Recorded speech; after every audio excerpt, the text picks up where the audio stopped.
Nos vamos, nos quedamos en la Argentina.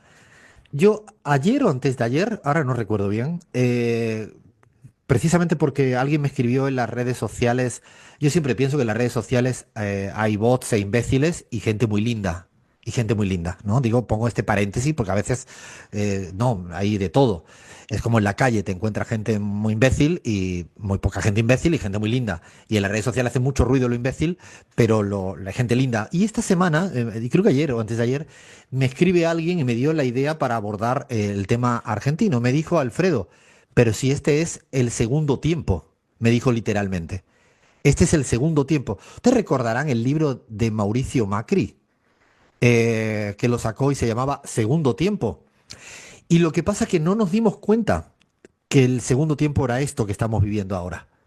O sea, no era él el del segundo tiempo.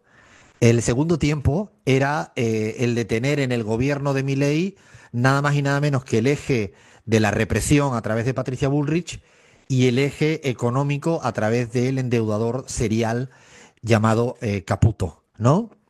Y además es el segundo tiempo porque es el segundo tiempo del acuerdo con el Fondo Monetario Internacional. Es precisamente el segundo tiempo.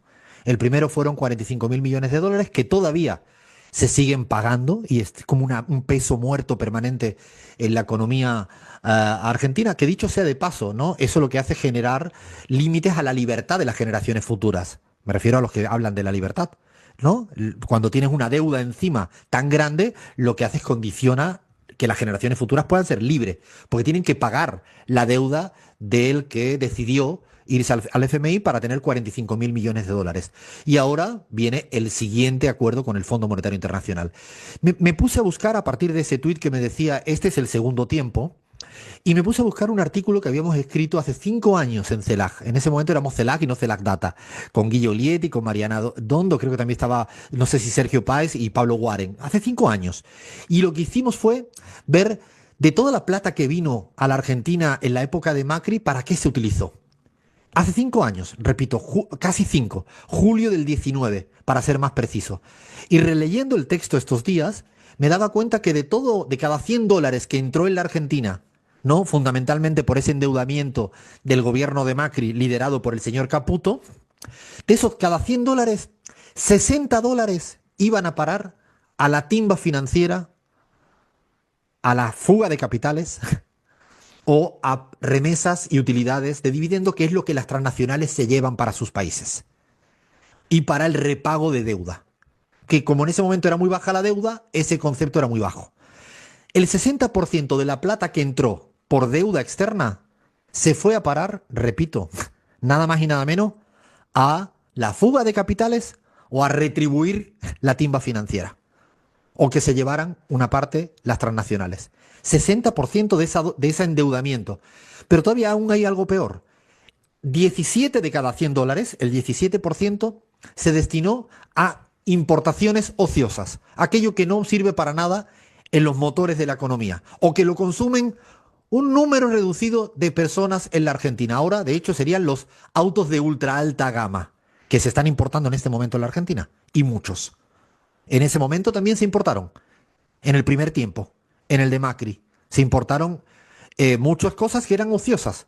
Cosas que lo consume, repetimos, el menos del 1% de la sociedad argentina. Que a los que son muy ricos, le gustan poder.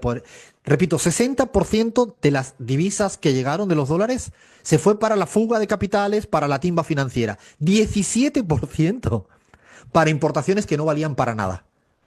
Y solo el 23% se reingresó en la economía, ya sea para importar bienes de consumos, si necesarios, o para los insumos productivos para el aparato productivo en la economía argentina. O sea, ¿se imaginan los porcentajes? De despilfarrar el 77% de un endeudamiento externo y luego hay que pagar el 100%, ¿eh? Luego no van a pagar esa fuga de capitales o esos dólares que se utilizaban para importaciones ociosas, no la van a pagar ese 1% beneficiado. La va a pagar el 100% de las familias y hogares argentinos.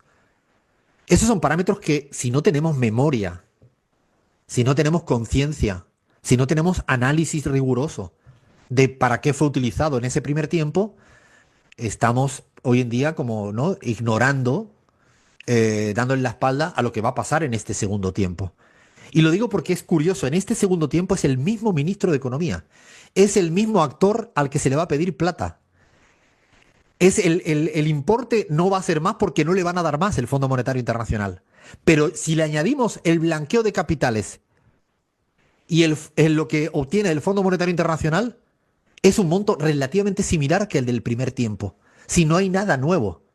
Si es que el propio Javier Milei, cuando planteaba los debates y en las alocuciones en campaña electoral y planteaba que no, que de ninguna manera iba a ir al FMI porque eso era un fracaso, el acudir al Fondo Monetario Internacional, eso le podemos llamar también estafa electoral, dado que él se maneja también en el término de la estafa, ¿no? Esa es otra estafa electoral. Por eso cuando uno pone en perspectiva, y saben mi obsesión con el término de perspectivear, ¿no? Cuando perspectiveamos y vemos el libro de Mauricio Macri que hablaba de segundo tiempo, creíamos que era que él iba a volver como candidato a presidente. No, lo que está volviendo son las mismas políticas económicas y las mismas políticas represivas. O sea, si ahora analizamos la pérdida de poder adquisitivo del periodo de Macri, de los jubilados, y del periodo de Milei, van por el mismo camino. Lo único que sí es cierto, y lo había dicho en la presentación de Mauricio Macri de su libro Segundo Tiempo, es que lo que tocaba hacer, se recordarán todos y todas, es que había que hacer lo mismo, pero más rápido. Lo había dicho en su libro Segundo Tiempo. Y es efectivamente lo que está haciendo este gobierno. Lo mismo, pero más rápido. En 15, 16 meses está haciendo el mismo empobrecimiento a la gran mayoría, el mismo endeudamiento, pero mucho más rápido. A veces es importante no hablar tanto de nombres y apellidos y saber leer la tapa de un libro cuando nos dice segundo tiempo. Seguimos en la pizarra. Alfredo Serrano Mancilla.